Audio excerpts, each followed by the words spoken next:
बड़ी खबर उत्तर प्रदेश से आ रही है, जहां यूपी के मुख्यमंत्री योगी आदित्यनाथ और अखिलेश यादव में ज़बानी जंग तेज हो गई है। योगी के नमूने वाले वार पर अखिलेश यादव ने किया है जोरदार पलटवार। अखिलेश यादव ने योगी के बयान को आत्मस्वीकृति कहा है। उम्मीद नहीं थी दिल्ली लखनऊ की लड़ाई यहां तक पहुंच जाएगी, ये कहना है अखिलेश यादव का। तो वार पलटवार का ये सिलसिला जोरदार तरीके से आगे बढ़ता हुआ योगी के नमूने वाले वार पर अखिलेश यादव का ये जोरदार पलटवार। अखिलेश अब कह रहे हैं कि योगी के बयान का मतलब आत्मस्वीकृति है। अखिलेश कह रहे हैं कि उम्मीद नहीं थी दिल्ली और लखनऊ की लड़ाई जो है वो यहां तक पहुंच जाएगी। लगातार यूपी सरकार और केंद्र सरकार, हालांकि दोनों ही जगह सत्ता में बीजेपी है, उसी को लेकर विपक्ष की तरफ से ये वार किया जाता है। दिल्ली और लखनऊ की दूरी को लेकर बीजेपी पर हमले बोले जाते हैं और एक बार फिर अखिलेश यादव की तरफ से वही काम किया जा रहा है। अखिलेश यादव कह रहे हैं योगी का बयान आत्मस्वीकृति है। अखिलेश यादव कह रहे हैं उम्मीद नहीं थी दिल्ली लखनऊ की लड़ाई यहां तक पहुंच जाएगी। तो सुना देते हैं आपको किस तरीके से ये बयान युद्ध छिड़ा हुआ है। देश के अंदर दो नमूने हैं, एक दिल्ली में और एक लखनऊ में बैठते हैं। जब देश में कोई चर्चा होती है तो तुरंत वह देश छोड़ करके भाग जाते हैं, और मुझे लगता है कि यही आपके बबुआ के साथ भी हो रहा होगा। वह भी देश से फिर जाएंगे इंग्लैंड की सैर सपाटे में और आप लोग यहां चिल्लाते रहेंगे। सीधे आपको लेकर चलेंगे, हमारे साथ हमारे सहयोगी विवेक राय इस वक्त मौजूद हैं। विवेक, योगी आदित्यनाथ जो सदन में कह रहे थे उसे किस तरीके से अपना राजनीतिक हित साधने के लिए अखिलेश यादव ने लपक लिया और अपने हिसाब से उसको मोड़कर दिल्ली और लखनऊ का फासला और दोनों के बीच की दरार दिखाने की जो कोशिश कर रहे हैं, क्या है राजनीति अखिलेश यादव की? देखिए, आज बिल्कुल सदन में जो है आत्मस्वीकृति की बात, सदन में आज जो है जिस तरीके से योगी आदित्यनाथ ने जो अपने संबोधन में नमूने का जिक्र किया, हालांकि नमूने कहने के बाद उन्होंने एक व्यक्ति को दिल्ली बताया और एक व्यक्ति को लखनऊ का बताया, और लखनऊ कहने के बाद उन्होंने बबुआ शब्द का जिक्र किया और उन्होंने इंग्लैंड का जिक्र किया और एक इशारा करने की कोशिश करी। और इसके बाद जैसे ही ये इशारा हुआ उसके बाद समाजवादी पार्टी के जो नेता हैं मतलब सत पांडे, वो उठ करके खड़े होकर के इस पर बोलना शुरू किया कि आप कैसे किसी को नमूना कह सकते हैं। और उसके बाद विधानसभा स्पीकर की तरफ से कहा गया तो उन्होंने किसी का नाम ही नहीं लिया।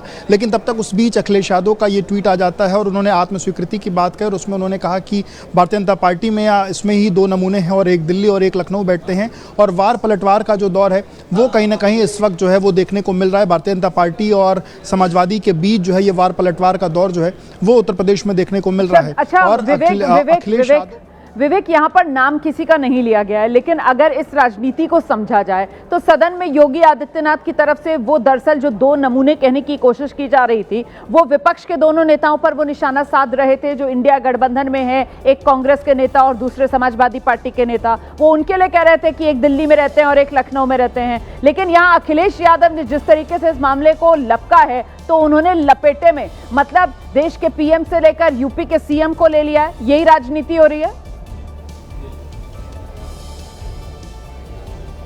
ये बिल्कुल देखिए, वार पलटवार का दौर जो है वो जारी है और इस वार पलटवार के दौर के बीच में समाजवादी पार्टी के नेता और कांग्रेस पार्टी के नेता को घेरने की कोशिश जो है वो योगी आदित्यनाथ ने करी। और उसके बाद जो है अखिलेश यादव ने अपने ट्वीट में प्रधानमंत्री मोदी से लेकर के ये कहा जाए कि भारतीय जनता पार्टी के जो बड़े नेता हैं दिल्ली के और उत्तर प्रदेश के, उनको जो घेरने की कवायद है वो कर दी है। और ये कहीं ना कहीं वार पलटवार का दौर है वो उत्तर प्रदेश में देखने को मिल रहा है। हालांकि इसके बीच में अखिलेश यादव के ट्वीट आने के पहले जब हमने समाजवादी पार्टी के नेताओं या कांग्रेस के नेताओं से बातचीत करी तो समाजवादी पार्टी के नेता अतुल प्रधान, उन्होंने कहा कि हमको लगता है कि दिल्ली के नेताओं के बारे में उन्होंने बात करी। वहीं कांग्रेस की जो सीएलपी लीडर है आराधना मिश्रा मोना, उन्होंने कहा कि जब सदन चल रहा था, सदन के बीच में प्रधानमंत्री मोदी विदेश चले गए थे तो उनको लगता है कि वो मोदी के लिए बात करते। इस तरीके की चीजें जो हैं वो आज जो है भारतीय जनता पार्टी के नेता की तरफ से जो बातें कही गई।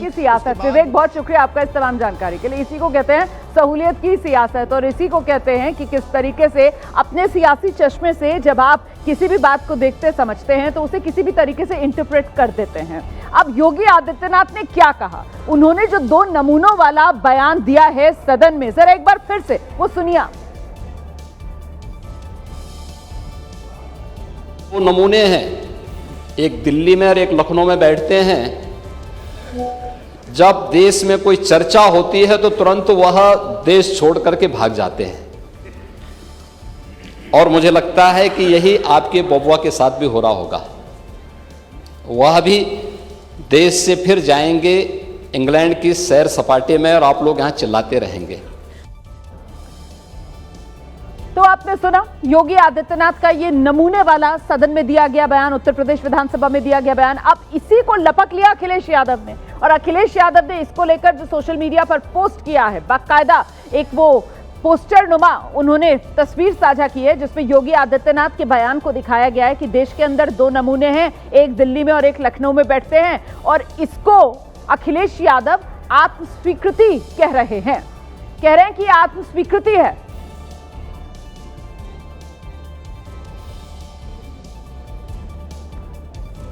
तो कुल मिलाकर ये सियासत लगातार गर्माती हुई, और कैसे वार पलटवार हो रहा है। सीएम योगी ने सदन के भीतर नमूने वाला कटाक्ष किया, जिसके बाद सदन में जोरदार हंगामा हुआ। वार पलटवार यूपी में पक्ष विपक्ष के बीच।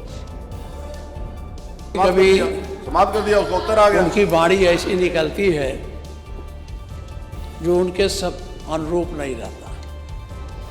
अभी आपने कहा 2 नमूने हैं, एक समाजवादी पार्टी, एक ये।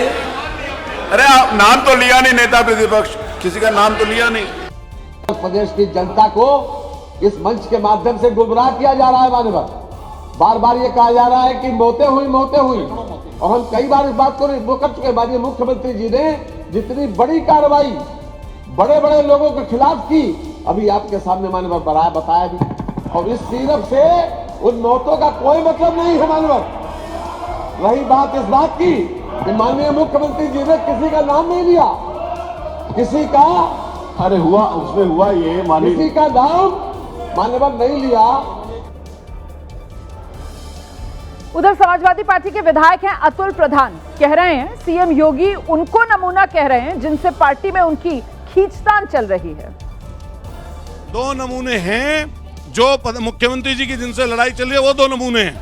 एक 2 नमूने बात कर रहे थे जिनसे इनकी पार्टी में लड़ाई चल रही है, वो जो गुजरात के लोग हैं शायद उनको नमूना कहा है इन्होंने। सीधे आपको एक बार फिर से लेकर चलेंगे, हमारे सहयोगी विवेक राय लगातार हमारे साथ बने हुए हैं। विवेक, वैसे कुल मिलाकर जब योगी आदित्यनाथ का बयान आता है और उसके बाद से समाजवादी पार्टी की तरफ से जिस तरीके की प्रतिक्रियाओं का सिलसिला सामने निकल कर आता है, क्या माना जाए? खुद समाजवादी पार्टी कंफ्यूज है या समाजवादी पार्टी जनता को, देश को कंफ्यूज करना चाहती है? क्योंकि पहले तो खुद माता प्रसाद पांडे खड़े होकर विरोध करते हैं कि साहब हमला समाजवादी पार्टी पर किया जा रहा है, लेकिन उसके बाद समाजवादी पार्टी की पूरी लाइन बदल जाती है और वो इसको बीजेपी की भीतरी खींचतान और योगी आदित्यनाथ की 2 नमूने वाले बयान को आत्मस्वीकृति करार देने लगते हैं। विवेक,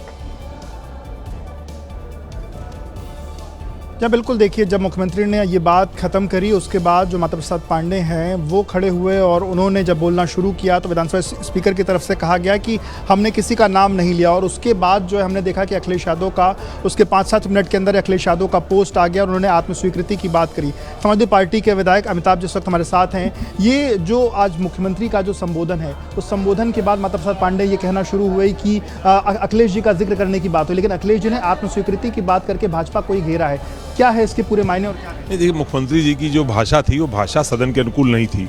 जिस प्रकार से उन्होंने राष्ट्रीय नेताओं पर टिप्पणी करने का प्रयास किया, लेकिन कहते हैं ना कभी कभी ज़्यादा जो समझदारी होती है वो उल्टी पड़ जाती है। उन्होंने कहा कि उन्होंने नाम नहीं लिया, तो बात सच है कि उन्होंने नाम नहीं लिया, पर जो उनका इशारा था एक नमूना दिल्ली में है, एक नमूना लखनऊ में है, ये कहीं ना कहीं बात उन्हीं पर फिट बैठती है कि डबल इंजन के जो 2 नमूने हैं जिनकी वजह से आज देश परेशानी में है, ये 2 नमूने एक दिल्ली में एक लखनऊ में है। इसी बात को हमारे राष्ट्रीय अध्यक्ष जी ने अपने बयान के माध्यम से स्पष्ट कर दिया है और ये बिल्कुल फिट बैठता है। जो मुख्यमंत्री का बयान है उससे हम लोग सहमत हैं कि आखिर उनकी पार्टी का एक नमूना दिल्ली, एक नमूना लखनऊ में है। माता प्रसाद जी शुरुआत में समझ नहीं पाए थे और उन्होंने जो है जिक्र करना शुरू किया कि ये क्यों बात कही जा रही है, और वो संभवतः अपने नेता के लिए वो बात ले रहे थे। नहीं, माता प्रसाद जी गंभीरता से बात को करते हैं, तो उन किसी के लिए भी बात कही जाए, सदन में ऐसी बात नहीं कही जानी चाहिए। हम लोग इस बात के पक्षधर हैं कि सदन में भाषा संयमित होनी चाहिए, चाहे वो अपने ही लिए क्यों ना कह रहे हो, भाषा उनको अच्छी इस्तेमाल करनी चाहिए। एक सदन में इस प्रकार की भाषा मुख्यमंत्री कम से कम नहीं इस्तेमाल करनी चाहिए। अखिलेश जी ने जो आत्मस्वीकृति की बात कही, दिल्ली और लखनऊ की बात आप जो कह रहे हैं, किसके लिए वो बात है? अगर नहीं, अब तो जो उन्होंने खुद ही कहा ना, जब भाई वो कह रहे नाम नहीं लिया, हम ही कह रहे नाम नहीं लिया, लेकिन भाषा तो भद्दी बोली।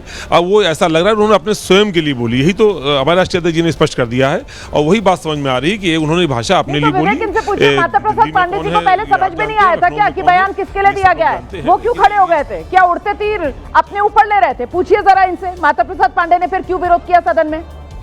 क्या शुरुआत में अपने ऊपर ये बात लेने लगे कि माता प्रसाद जी को लगा कि उनके जो नेता हैं उनके लिए बात कही गई? माता प्रसाद जी बड़े हैं, उम्र में बड़े हैं, तो वो समझाने की कोशिश कर रहे थे कि मुख्यमंत्री जी को इस तरह की भाषा सदन में नहीं बोलनी चाहिए, यही समझाने का प्रयास वो कर रहे थे। किसी के लिए बोला जाए पर ऐसी भाषा सदन में नहीं होनी चाहिए थी। तो किसी के लिए बोला जाए ऐसी भाषा नहीं बोलनी चाहिए, ऐसा अमिताभ वाजपेयी कहना। हालांकि गजब है, मतलब किस तरीके से बयान को लेकर यहाँ पर कहीं ना कहीं पलटियां मारी जा रही हैं, और किस तरीके से बयान को यहाँ अर्थ का अनर्थ क्या किया जा रहा है, इसको लेकर तो सवाल पूछा जाएगा ना।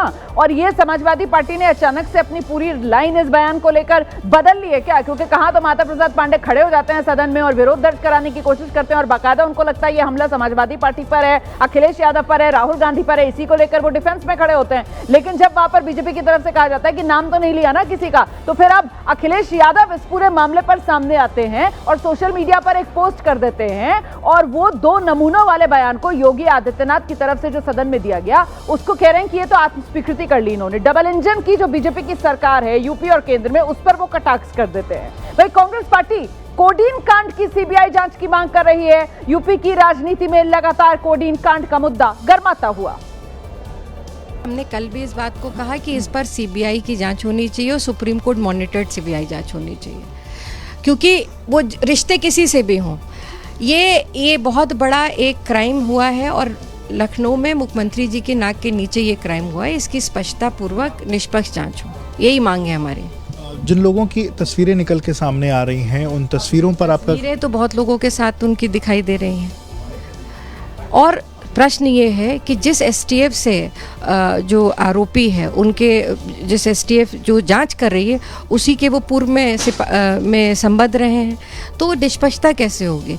तो इसमें मेरी तो मांग यही है मुख्यमंत्री जी से कि इसमें सीबीआई की जांच हो, सुप्रीम कोर्ट मॉनिटर। सपा के लोगों का कहना है कि बुलडोजर क्यों नहीं चल रहा है, बुलडोजर का अब तेल क्यों खत्म हो गया?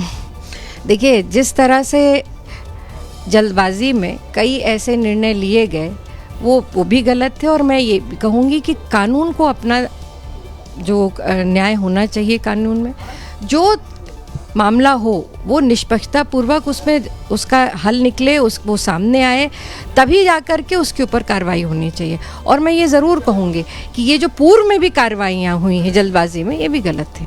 इस वक्त एक और बड़ी खबर मैं आपको बता दूं, कोडीन कांड को लेकर उत्तर प्रदेश से अभी की ये बड़ी खबर सामने आई है कि कोडीन कफ सिरप, इस पूरे मामले में मुख्यमंत्री योगी आदित्यनाथ को विस्तृत रिपोर्ट सौंपी गई है। कफ सिरप अवैध नहीं है, माफियाओं ने दरअसल इस कफ सिरप का जखीरा इकट्ठा किया था, ये बात इस रिपोर्ट में सामने आई है। नशे के लिए बिना प्रिस्क्रिप्शन के बिक्री हो सके, इसीलिए ये जखीरा इस खांसी की दवा का जमा किया गया था। तमिलनाडु के कफ सिरप का ये मामला अलग है, उससे जोड़कर उत्तर प्रदेश में भ्रम फैलाया जा रहा है, ये भी इस रिपोर्ट में साफ किया गया है। सीधे आपको लेकर चलेंगे, हमारे साथ हमारे सहयोगी विवेक इस वक्त मौजूद हैं। विवेक, कफ सिरप अवैध नहीं है, बल्कि वो जो जखीरा इकट्ठा किया जा रहा था और बिना प्रिस्क्रिप्शन के ये कफ सिरप मुहैया करा दिया जाए नशे के लिए, सारा का सारा मामला इस पर आकर टिकता है कि जखीरा इकट्ठा किया जा रहा था, बिना प्रिस्क्रिप्शन के इसको बेचा जा रहा था। और ये आधार जो इस रिपोर्ट में दिया गया है कि साहब तमिलनाडु के कफ सिरप का मामला अलग है और उसको यूपी के अंदर कहीं ना कहीं इस्तेमाल किया जा रहा है भ्रम फैलाने के लिए, क्या है इसका आधार, क्या बताया गया रिपोर्ट में, बताइए जरा।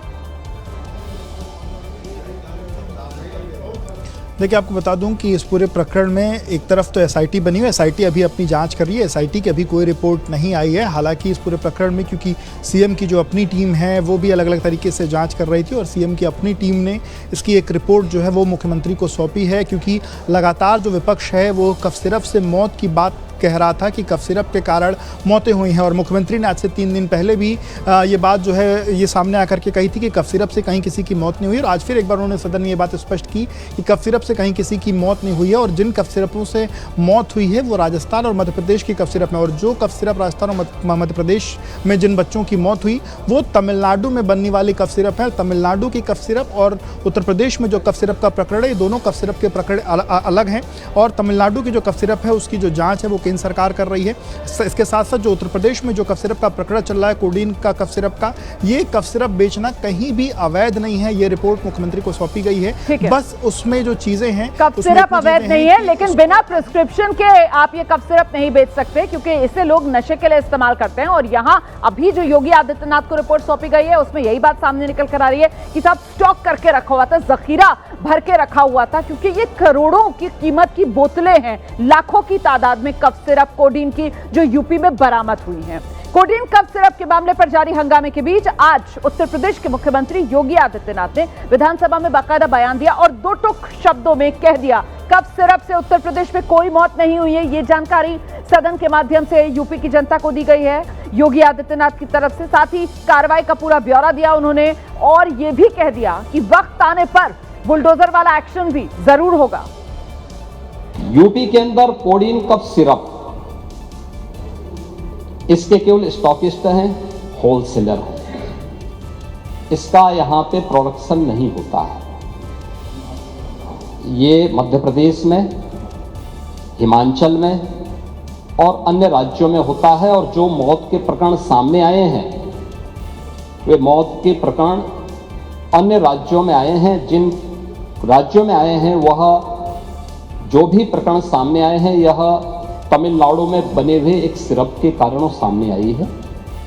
कोडीन कफ सिरप का मुद्दा जो इन्होंने उठाया है, मुद्दा था नकली दवाओं के सेवन के कारण होने वाली मौतों का।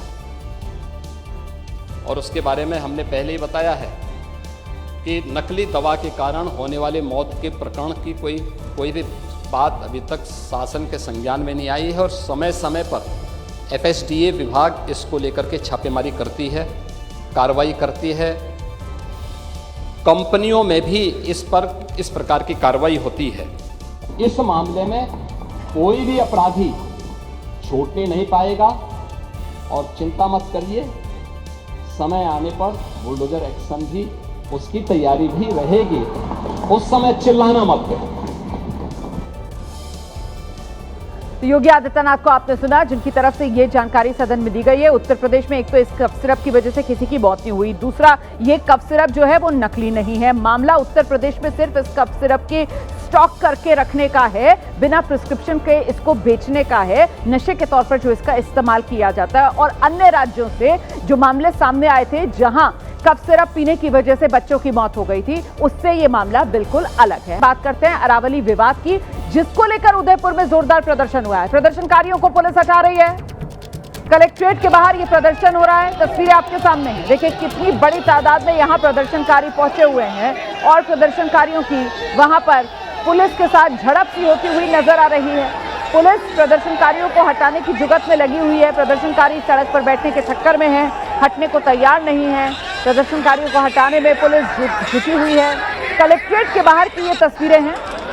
उदयपुर में कलेक्ट्रेट के बाहर प्रदर्शनकारियों का हुजूम पहुंचा हुआ है, जोरदार प्रदर्शन हो रहा है। अरावली विवाद लगातार गर्माता हुआ, प्रदर्शनकारियों की तरफ से सरकार पर दबाव बनाया जा रहा है। अध्यादेश लेकर आए सरकार, सुप्रीम कोर्ट के फैसले को सरकार पलटे, क्योंकि जो कुदरती ढाल है अरावली पर्वत श्रृंखला, उसके अस्तित्व पर संकट आएगा। और उसके अस्तित्व पर संकट आने का मतलब ये है कि जो यहाँ बसने वाले लोग हैं उनकी न सिर्फ रोजी रोटी बल्कि उनकी जिंदगी जीना यहाँ मुहाल हो सकता है। और इसी को लेकर कहीं ना कहीं जिंदगी और मौत का सवाल प्रदर्शनकारियों की तरफ से इस पूरे मामले को बना लिया गया है। सीधे आपको लेकर चलेंगे, हमारे साथ हमारे सहयोगी मोहम्मद मोइन इस वक्त मौजूद है। जरा मोहम्मद मोइन से जानते हैं। मोहम्मद मोइन, ये अरावली को लेकर जिस तरीके से 20 तारीख को सुप्रीम कोर्ट का फैसला आता है, उसी के बाद से लगातार प्रदर्शन बढ़ता हुआ, ताजा तस्वीरें उदयपुर की आ रही हैं। क्या मांग कर रहे हैं ये लोग, जरा बताइए विस्तार से। लेकिन निश्चित तौर पर कहा जा सकता है कि अरावली का जो विवाद है उसका सबसे ज़्यादा असर राजस्थान में पड़ना है। जो पूरी सीरीज़ है वो सबसे ज़्यादा राजस्थान में है और यही वजह है कि यहाँ पर सबसे ज़्यादा जो है वो प्रदर्शन शुरू हो गए हैं, सबसे ज़्यादा आंदोलन हो रहे हैं और ये कहा जा सकता है कि राजस्थान में अरावली का मुद्दा अब एक जन आंदोलन बनता जा रहा है। आज उदयपुर में प्रदर्शन हुए हैं, कई दूसरे शहरों में भी प्रदर्शन हो रहे हैं, सियासी बयानबाजी भी हो रही है और हर किसी का ये कहना है कि इस मामले में सुप्रीम कोर्ट को अपने फैसले पर पुनर्विचार करना चाहिए। इसके साथ साथ सरकार को इस मामले में दखल देना चाहिए, सरकार को कोई कोर्ट जा करके वहां पर फैसला बदलने के लिए अर्जी लगानी चाहिए, क्योंकि ये पूरे लोगों की जनजीवन से जुड़ा हुआ एक ऐसा मुद्दा है जिसका खामियाजा। मोहम्मद मोइन, मुझे ये बताइए, जिस तरीके से आपने खुद ही बता दिया कि अरावली का एक बड़ा हिस्सा राजस्थान से ही होकर गुजरता है और ऐसे में राजस्थान में ही सबसे ज्यादा इस मामले को लेकर विरोध प्रदर्शन भी हम देख रहे हैं, चाहे सिरोही हो चाहे जयपुर हो, और ये उदयपुर की तस्वीरें अभी हमारे सामने हैं। सवाल ये कि केंद्र सरकार की तरफ से, पर्यावरण मंत्री जो देश के हैं उनकी तरफ से कहा जा रहा है कि अरावली पर किसी तरीके का खतरा नहीं है। वो ये बता रहे हैं कि साहब ये सिर्फ और सिर्फ भ्रम है जो फैलाया जा रहा है। राजस्थान सरकार की अगर बात की जाए, उसका इस पूरे मामले पर क्या रुख है? देखिए, राजस्थान सरकार ने अभी तक इस मामले में कोई स्पष्ट बयान नहीं दिया है। जो बयान अभी तक आए हैं वो सिर्फ पॉलिटिकल बयानबाजी हैं। कांग्रेस पार्टी पर सियासी निशाना साधा जा रहा है। ये नहीं बताया जा रहा है कि जो हम बदलाव करेंगे कोर्ट की मंजूरी के बाद वो किस तरीके का बदलाव होगा भी या नहीं होगा। सरकार कोई अध्यादेश लाएगी या सरकार इस बात के लिए भी आश्वस्त नहीं कर रही है कि जो वन क्षेत्र थे जो अरावली के उससे हटाए जाएंगे वहाँ पर हम किसी तरीके की माइनिंग की परमिशन नहीं देंगे। तो अभी तक राजस्थान सरकार की तरफ से चुप्पी साधी गई है, सिर्फ सियासी बयानबाजी की जा रही है, सियासी रोटियां से की जा रही है। अभी सियासी बयानबाजी तो हम देख ही रहे हैं, लेकिन यहाँ पर जो सबसे बड़ा संकट है और जिसको लेकर सबसे ज्यादा लोगों में चिंता है, ये अरावली पर्वत श्रृंखला। और जो लोग इंटरप्रेट कर रहे हैं सुप्रीम कोर्ट के फैसले को, उसके हिसाब से उनका मानना है कि इससे तो पूरी की पूरी अरावली पर्वत श्रृंखला नष्ट हो जाएगी, क्योंकि यहाँ पर तो एक तरीके से जो खनन है उसको ये लीगल सर्टिफिकेट मिल जाएगा और पहले ही अवैध तरीके से इस इलाके में बहुत खनन हो रहा है। अब इस फैसले के बाद तो खुली छूट खनन को मिल जाएगी। अरावली को लेकर सुप्रीम कोर्ट के फैसले का जमकर विरोध इसीलिए हो रहा है, पर सरकार की तरफ से कहा जा रहा है कि ये सिर्फ और सिर्फ भ्रम है जो विपक्ष की तरफ से फैलाया जा रहा है। अरावली का बड़ा हिस्सा सुरक्षित है, संरक्षित है। सुनिए जरा केंद्रीय पर्यावरण मंत्री भूपेंद्र यादव का इस पूरे मुद्दे पर पक्ष क्या है।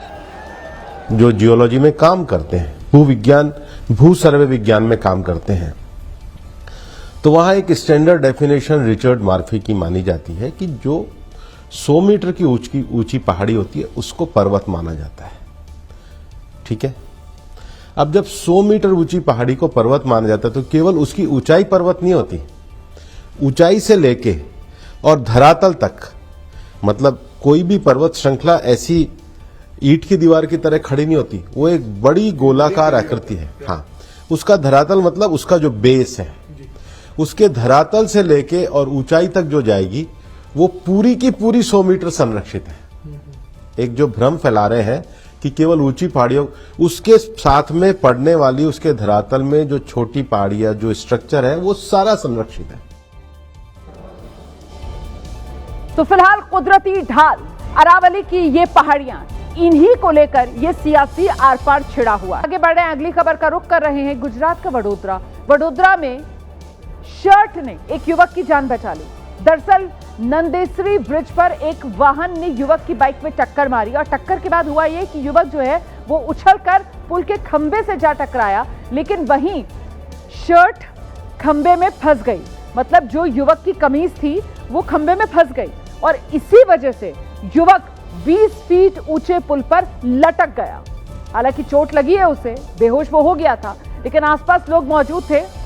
क्योंकि युवक की शर्ट फंस गई थी खंबे में और युवक वहीं फंसा हुआ था, लोगों को वक्त मिल गया, लोग जल्दी से दौड़े, उन्होंने किसी तरीके से पुल पर फंसे युवक को ऊपर खींचा। देखिए तस्वीरें, देखिए आप कैसे वो युवक पूरी तरीके से बेसुध है, उसको बिल्कुल होश नहीं है, बस उसकी कमीज जो है वो वहां पुल के खंबे में क्योंकि अटक गई थी, इसी वजह से युवक अटका हुआ था। और कहते हैं ना, जाको राखे साइयां मार सके ना कोई। इन तस्वीरों को देखकर वाकई में मुझे यही बात याद आ रही है, क्योंकि ये 20 फीट की ऊंचाई थी। अगर यहां से युवक नीचे गिर जाता तो बचने का कोई चांस नहीं था, लेकिन युवक एक्सीडेंट के बाद उछला और पुल से नीचे गिरने की बजाय उसकी कमीज जो है वहां खंभा जो था पुल का उसमें अटकी और युवक वहीं लटक गया। और तभी आसपास के जो लोग थे वो दौड़े, उन्हें नजर आया युवक लटका हुआ है वहां पर और उन्होंने उस युवक को ऊपर खींचा, उसकी जान बचा ली। वहीं उत्तर प्रदेश के फर्रुखाबाद में खाटू श्याम कीर्तन कार्यक्रम में जमकर बवाल हो गया। यहां भजन गायक कन्हैयालाल मित्तल का प्रोग्राम चल रहा था। इसी दौरान किसी बात को लेकर दो पक्ष आपस में भिड़ गए। इसकी वजह से मौके पर अफरा तफरी के हालात पैदा हो गए। कार्यक्रम में लोगों की भारी भीड़ थी, ऐसे में काफी देर तक गहमा गहमी के हालात थे। भीड़ ज्यादा होने की वजह से पुलिस व्यवस्था भी चरमराती दिखी। मंच से भजन गायक कन्हैयालाल मित्तल ने लोगों से झगड़ा ना करने की अपील भी की, लेकिन लोग एक दूसरे से कहासुनी करते दिखे। कार्यक्रम का आयोजन कादरीगेट इलाके के गेस्ट हाउस में हुआ था।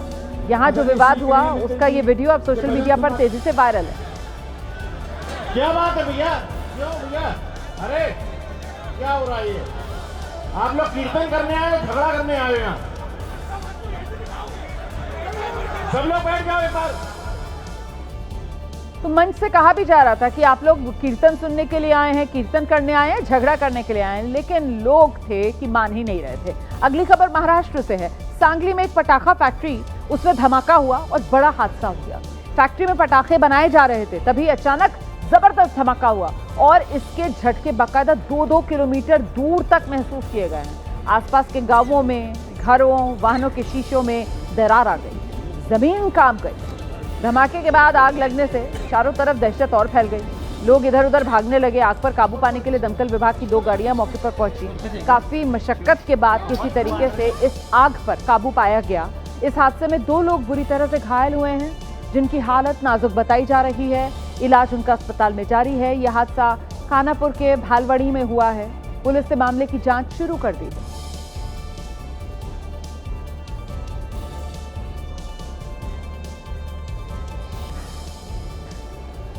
दिल्ली के पटपड़गंज इलाके की निगम पार्षद हैं रेणु चौधरी। रेणु चौधरी का एक वीडियो सोशल मीडिया पर तेजी से वायरल है। इसमें वो पार्क की सफाई को लेकर लोगों को डांटती, फटकारती नजर आ रही हैं।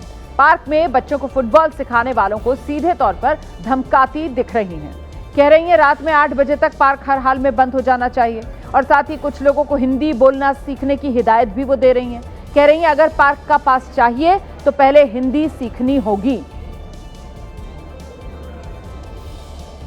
बता रही हूँ तुझे, 8 बजे पार्क बंद हो जाना चाहिए। कोई भी क्रिमिनल एक्टिविटी होगी तो तुम जिम्मेदार हो। कौन है जिम्मेदार दोनों में से? जिम्मेदारी लो, जिम्मेदारी लो। हिंदी 1 महीने में नहीं सीखी तो इधर पार्क नहीं मिलेगा। 1 महीने देखो, पार्क लेना है तो इसको हिंदी सीख कर आएगा पहले बात।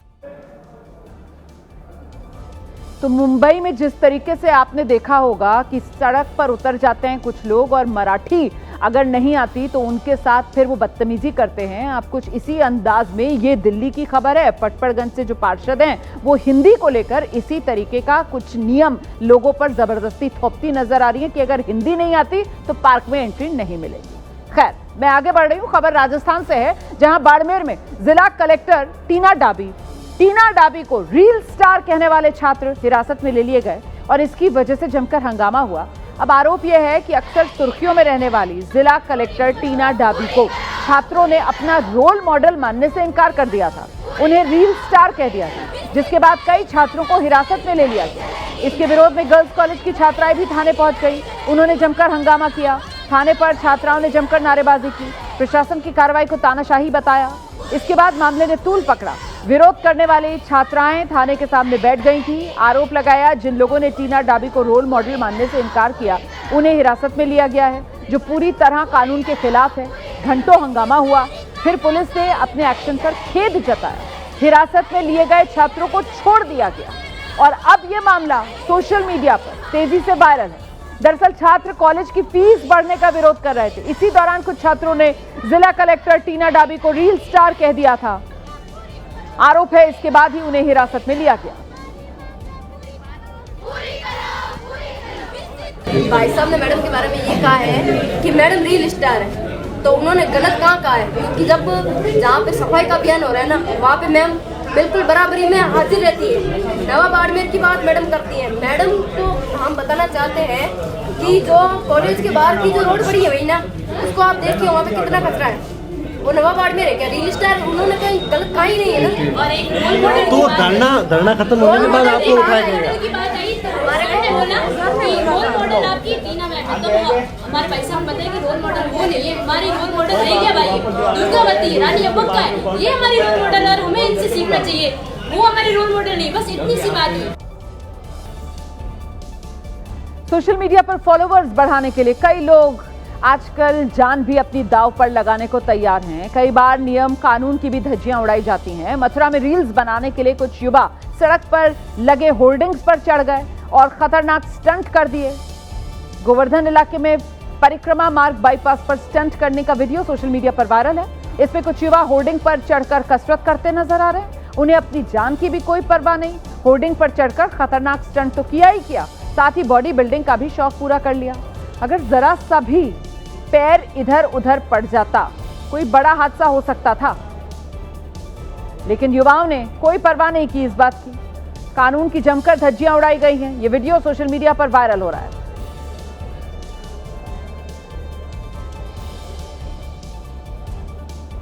इस वक्त की बड़ी खबर जानिए आप। नेशनल हेराल्ड केस से जुड़ी बड़ी खबर यह है, सोनिया गांधी, राहुल गांधी समेत अन्य आरोपियों को नोटिस दिया गया है। दिल्ली हाईकोर्ट ने यह नोटिस जारी किया है। इस मामले में 12 मार्च को सुनवाई होगी। राउज एवेन्यू कोर्ट ने ईडी की चार्जशीट पर संज्ञान लेने से इनकार कर दिया था। अब यह मामला हाईकोर्ट पहुंच गया है और इसी को लेकर हाईकोर्ट की तरफ से सोनिया गांधी, राहुल गांधी समेत अन्य आरोपी इस मामले के नोटिस सबको जारी किया गया है। मामले में सुनवाई की अगली तारीख 12 मार्च तय की गई है। देखिए, जब राउज एवेन्यू कोर्ट ने ईडी की चार्जशीट का संज्ञान नहीं लिया था, तभी ये बात सामने आ रही थी कि ईडी जो है वो ऊपरी अदालत का दरवाजा खटखटा सकती है। ये विकल्प ईडी के पास है और वही हुआ है। इस मामले में अब मामला हाईकोर्ट में गया है और हाईकोर्ट ने इस मामले को लेकर सोनिया गांधी, राहुल गांधी समेत जितने आरोपी हैं उन सबको नोटिस जारी कर दिया है। 12 मार्च को इस मामले में अगली सुनवाई होगी। हालांकि जिस तरीके से राउज एवेन्यू कोर्ट ने ईडी की चार्जशीट का संज्ञान लेने से इनकार कर दिया था, ये जरूर कहा था ईडी को कि आप अपनी जांच जारी रख सकते हैं। उसके बाद से कांग्रेस आक्रामक हो गई थी। कांग्रेस ने देश के अलग अलग हिस्सों में सड़क पर उतरकर भी जोरदार प्रदर्शन किया था, निशाने पर सरकार को लिया था, ये कहते हुए कि सत्य की जीत हुई है और सरकार बेवजह परेशान कर रही है गांधी परिवार को बदले की राजनीति के तहत। अब मामला हाईकोर्ट में। सीधे आपको लेकर चलेंगे, हमारे साथ हमारे सहयोगी सुशील पांडे इस वक्त मौजूद है। सुशील, क्या डिटेल्स मिल रही है? ईडी की तरफ से हाईकोर्ट का दरवाजा खटखटाया गया है, जिसके बाद ये नोटिस सभी आरोपियों को जारी किए गए। जी बिल्कुल रुमाला जी, देखिए सीधे तौर पर ईडी ने राउज एवेन्यू कोर्ट के इस पूरे फैसले को दिल्ली के हाई कोर्ट में चुनौती दी है और ये कहा है कि जो राउज एवेन्यू कोर्ट का फैसला है उसकी समीक्षा हाई कोर्ट करे। और इस पूरे मामले में आज सॉलिसिटर जनरल तुषार मेहता खुद ईडी की तरफ से अपीयर हुए थे और उन्होंने राउज एवेन्यू कोर्ट के फैसले पर हैरानी भी जताई। हालांकि कोर्ट ने उनसे ये सवाल किया कि जो प्राइवेट कंप्लेन है, क्या इस आधार को लेकर किसी भी अदालत में इस तरह का कोई आदेश आया है तो उसकी कॉपी फिलहाल उपलब्ध कराई जाए। लेकिन अभिषेक मनु सिंह जो फिलहाल सोनिया गांधी, राहुल गांधी की तरफ से अपीयर हुए थे, उन्होंने इस दलील का विरोध किया। उन्होंने कहा कि प्राइवेट कंप्लेन के आधार पर ईडी कोई भी एफआईआर दर्ज नहीं कर सकती। बहरहाल इस पूरे मामले में दिल्ली हाईकोर्ट ने मामले की सुनवाई करते हुए सोनिया गांधी, राहुल गांधी समेत सभी 7 आरोपी जो हैं उनको नोटिस जारी किया है और सीधे तौर पर उनसे जवाब मांगा है। 12 मार्च अगले साल इस पूरे मामले पर अब सुनवाई होगी। और सबसे बड़ी बात इस मामले में ये है कि ईडी के इस पूरे नोटिस के बाद अब गांधी परिवार क्या कुछ जवाब हाईकोर्ट में दाखिल करता है, ये देखने वाली बात। बहुत शुक्रिया।